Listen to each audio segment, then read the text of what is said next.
Bonjour tout le monde, comment allez-vous? C'est Tonton Lulu. On est mercredi, donc c'est la journée des petits-enfants. Donc on va faire une petite explication de texte par rapport au discours du 20 juillet, qui n'a pas été compris par tout le monde. Donc en fait, c'était pas un discours de haine, pas du tout un discours de haine, c'était juste un petit paragraphe dans un parcours de quelqu'un qui avait un petit ras-le-bol et je vous ai juste fait des explications de texte. Alors je voudrais remercier tous ceux qui ont regardé la vidéo. Vous étiez très nombreux à regarder la vidéo, donc c'est pas mal. Et il y a eu des encouragements, comme il y a eu des gens qui étaient en colère. Et en fait, je crois qu'il y a plein de trucs qui n'ont pas été compris par certains d'entre vous. Je n'ai pas fait d'amalgame, j'ai pas fait une généralité. Je n'ai pas dit que 100% des Français étaient racistes, j'ai dit qu'il y avait 35%. Donc, ce qui veut dire que, en fait, pour le reste, pour les gens qui sont bien, qui font leur vie, qui travaillent, qui sont tolérants. En fait, les principes que nous devons retenir, c'est liberté, égalité, fraternité. La liberté, c'est quoi? C'est le droit d'expression et de dire ce que vous pensez. Tant que vous n'empiétez pas sur la liberté de votre voisin. Voilà. Donc, voilà, c'est ça la liberté d'expression. Parce qu'on peut tout dire tant qu'on ne vexe pas son voisin. Voilà. Donc, c'est un truc que je tiens à clarifier. Et quand nous parlons d'égalité, l'égalité, en fait, c'est que chaque individu a les mêmes droits que son voisin.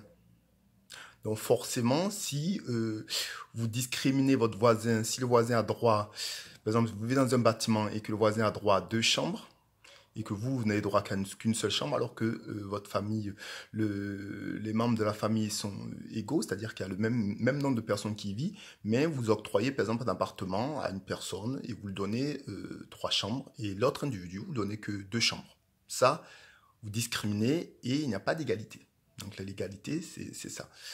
Après, la fraternité, c'est en fait, c'est un mot très vaste que je ne peux pas trop vous expliquer, mais être fraternel quand même, c'est avoir une empathie et une compassion pour son voisin. Je parle encore de voisin.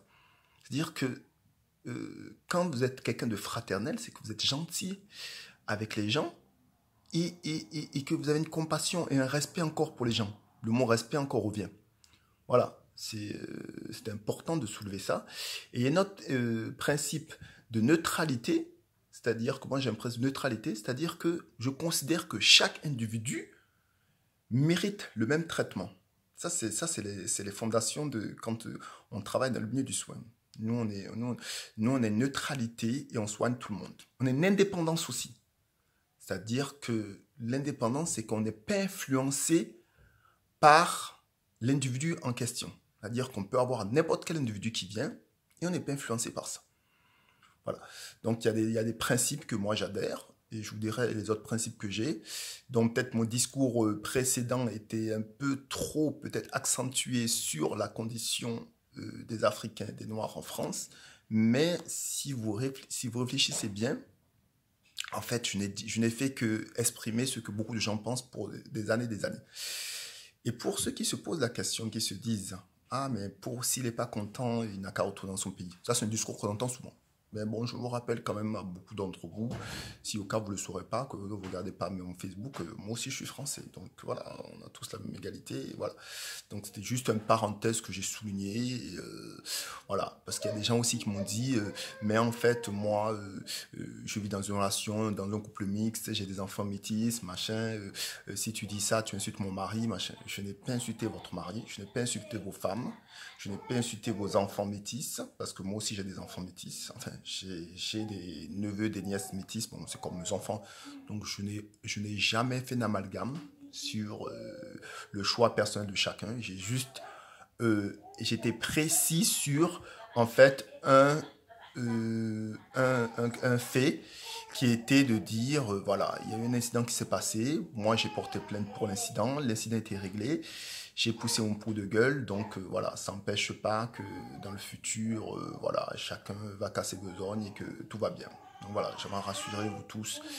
Et voilà, et donc je vous dis, c'était juste une explication de texte par rapport au discours précédent que j'avais pour que tout le monde voilà, n'ait pas d'amalgame dans sa tête et ne croit pas que Jean-Luc a changé, que j'ai essayé de créer de la haine, une division. Parce que moi, je crois en l'espoir contre la division, je crois en la liberté de chacun contre l'incarcération, je crois à la justice de chacun. Et je crois que chacun d'entre nous avons le droit d'expression et le droit de respect, ce qui est très important. Bon, mais je vous souhaite une bonne journée, que Dieu vous bénisse. Bye bye.